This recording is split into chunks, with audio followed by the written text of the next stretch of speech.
انہوں نے یہ بھی کہا کہ ایران نے آبنائے ہرمز میں بحری جہازوں کی حفاظت اور گزر کو یقینی بنانے کے لیے ضروری اقدامات کر لیے ہیں اور وہ ان جہازوں کی نقل و حرکت میں تعاون کریں گے جو جارحیت میں شامل ممالک سے تعلق نہیں رکھتے۔ وزیر اعظم شہباز شریف کی یہ کال دراصل ایک وسیع تر سفارتی سلسلے کا حصہ ہے۔ اس سے ایک دن پہلے پاکستان کے وزیر خارجہ اور نائب وزیر اعظم اسحاق ڈار نے ایرانی ہم منصب عباس عراقچی سے بات کر لی تھی اور دونوں نے صورتحال پہ قریبی رابطے میں رہنے پر اتفاق کیا۔ اس کے ساتھ ہی پاکستان کی آرمی چیف اور امریکی صدر ڈونلڈ ٹرمپ سے ہونے والی جو ٹیلی فونک گفتگو ہے اس نے ثالثی کی راہ کو ہموار کیا ہے۔ دو افراد جنہیں اس کال کی معلومات دی گئیں ان کے مطابق اس کال میں پاکستان نے اسلام آباد کو امریکی انتظامیہ کے سینئر عہدیداروں اور ایرانی حکام کے درمیان ممکنہ سربراہی اجلاس کے لیے ایک مقام کے طور پہ پیش کیا۔ اور پھر اسی کے تناظر میں ہم یہ دیکھتے ہیں کہ ثالثی کے طور پہ ایک ٹویٹ کرتے ہیں سوشل میڈیا کے اوپر ہمارے وزیر اعظم کہ ہم بطور ثالث جو ہیں وہ پیش ہو سکتے ہیں، جس میں وہ ڈونلڈ جے ٹرمپ کو ٹیگ کرتے ہیں اور واپس ڈونلڈ جے ٹرمپ کی طرف سے اس پوسٹ کو ری شیئر کر دیا جاتا ہے۔ پاکستان کے اس سفارتی مرحلے کے بعد یا سفارتی دھکے کے بعد خلیجی ممالک کے ساتھ بھی رابطوں کا ایک نیا دور شروع ہوا۔ اسحاق ڈار صاحب گزشتہ ہفتے ریاض میں عرب ہم منصبوں سے ملاقات کر چکے ہیں، جس میں انہوں نے یہ بتایا کہ پاکستان امریکہ اور ایران کے درمیان ثالثی کر سکتا ہے اور کوشاں ہے۔ اگرچہ تفصیلات سامنے نہیں آئی لیکن اس ملاقات میں موجود ایک سفارتکار جو ہیں وہ یہ بتاتے ہیں کہ پاکستان ثالثی کی کوششوں میں سب سے آگے تھا۔ اس کے بعد مصر کے وزیر خارجہ جو ہیں بدر عبدالعاطی انہوں نے بھی اپنے ایرانی اور پاکستانی ہم منصبوں کے ساتھ وٹکوف اور قطر کے وزیر خارجہ سے بات کی۔ ترکیہ کے وزیر خارجہ حقان فیدان نے بھی اپنے پاکستانی اور ایرانی ہم منصبوں سے رابطے کیے۔ اس طرح ایک سفارتی مثلث تشکیل پائی گئی ہے جس میں ایک طرف وہ ممالک ایران سے رابطہ کرتے ہیں اور پھر پاکستان سے کرتے ہیں۔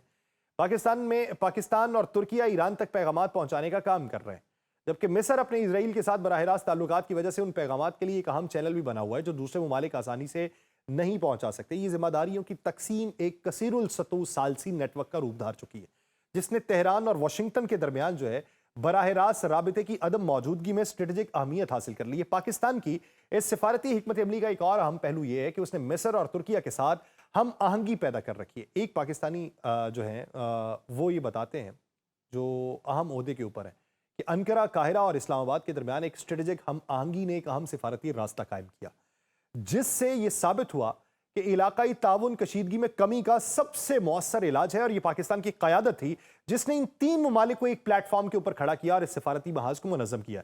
پاکستان کا یہ کردار دنیا کے لیے اس لیے حیرت کا باعث ہے کہ پاکستان خود اس جنگ کے معاشی اثرات سے بھی متاثر ہو رہا ہے۔ پاکستان کی زیادہ تر تیل اور گیس کی ضروریات آبنائے ہرمز سے گزرتی ہیں، اور ایران کی طرف سے اس آبنائے کی بندش کے باعث پاکستان میں ایندھن کی شدید قلت اور قیمتوں میں بے تحاشا اضافہ کا منظرنامہ تھا، اور پاکستان کے عوام جو ہے مہنگائی کی مار سے دوچار ہیں۔ پیٹرول کی قیمتوں میں ریکارڈ اضافہ ہو چکا ہے، معیشت تباہی کے دہانے پہ پہنچنے والی ہے، اور ان تمام مشکلات کے باوجود پاکستان نے نہ تو کسی کی حمایت کا اعلان کیا، نہ ہی کسی کے خلاف موقف اختیار کیا۔ اس کی بجائے پاکستان نے وہ کردار ادا کیا جو صرف وہی ملک ادا کر سکتا ہے جس کا خطے میں ایک منفرد اور متوازن سفارتی مقام ہو۔ تو یوں اب خطے کے فیصلے جو ہیں وہ مارگلا کی پہاڑیوں میں ہوتے ہوئے دکھائی دیتے ہیں۔ پاکستان کی اس ثالثی کا اثر فوری طور پہ عالمی منڈیوں میں دیکھنے کو ملا ہے۔ ٹرمپ نے ایران کے ساتھ بہت اچھی اور نتیجہ خیز گفتگو کا اعلان کیا، وہ ایک ٹرمپ کارڈ تھا علیحدہ سے، ایک فالس فلیگ تھا۔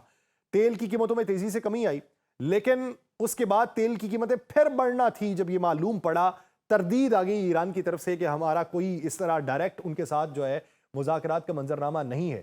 لیکن اس میں کہیں جو استحکام دکھائی دیا ہے وہ اس ضمن کے اندر کہ پاکستان کے بارے میں اطلاعات یہ تھیں کہ پاکستان اب میزبانی کر سکتا ہے اس پورے منظرنامے میں۔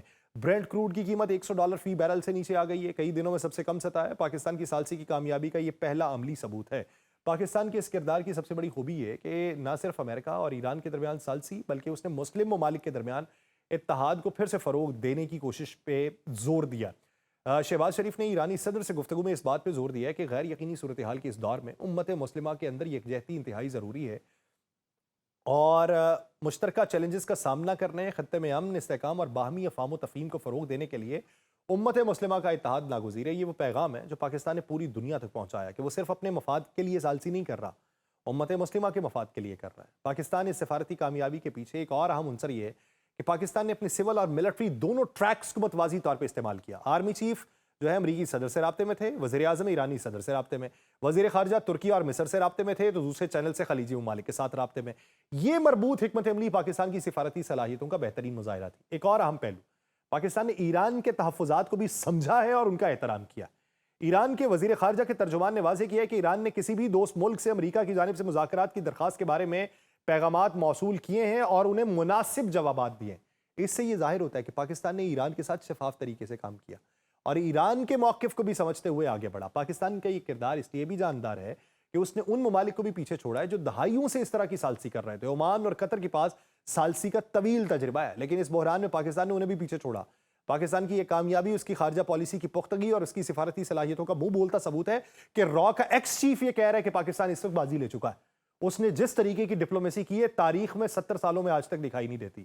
ایکسپرٹس یہ کہتے ہیں کہ پاکستان اب خطے میں ایک متوازن قوت کے طور پہ ابھر رہا ہے۔ جب براہ راست رابطے کے چینل بند ہوتے ہیں تو وہ ممالک جو لچکدار اور متعدد پہلوؤں سے جڑے ہوئے ہوں تعلقات رکھتے ہیں، فیصلہ کن کردار ادا کرتے ہیں۔ موجودہ بحران پاکستان کے لیے ایک موقع ہے کہ وہ اپنے علاقائی اور عالمی مقام کی نئی تعریف کرے، اعلیٰ سطح کے بحرانی سفارتکاری میں ایک مرکزی کردار ادا کرے اور ایسے ممالک کے طور پہ کرے جہاں پہ سفارتی کامیابی پوری دنیا کو یہ پیغام دے کہ پاکستان اب وہ ملک نہیں جو صرف دوسروں کی پالیسیز پر عمل کرے، بلکہ وہ ملک ہے جو ایک پالیسی ساز اور امن کا ضامن بنے۔ جب دنیا کی دو بڑی طاقتیں جنگ کے اندر کودی ہوئی ہیں اور پوری دنیا کی معیشت تباہی کے خطرے سے گزار ہے، تو پاکستان وہ کردار ادا کر رہا ہے جو صرف ایک بڑا ملک کر سکتا ہے، ایک دانش مندانہ کردار ثابت کر رہا ہے کہ سرحدوں کی حفاظت کے ساتھ ساتھ پوری دنیا میں امن و استحکام کے لیے بھی ایک ستون کی حیثیت اختیار کریں۔ یہ وہ پاکستان ہے جیسے دنیا نے آج دیکھا ہے، ایک پاکستان جو قطر، استنبول اور عمان کو پیچھے چھوڑ کے عالمی سفارتکاری کا نیا مرکز بن رہا ہے، خطے کی ایک نئی طاقت جس کی آواز واشنگٹن اور تہران دونوں میں سنی جا رہی ہے۔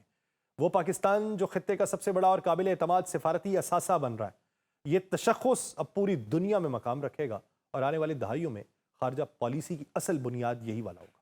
مجھے دیجیے اجازت، اللہ نے کے بعد۔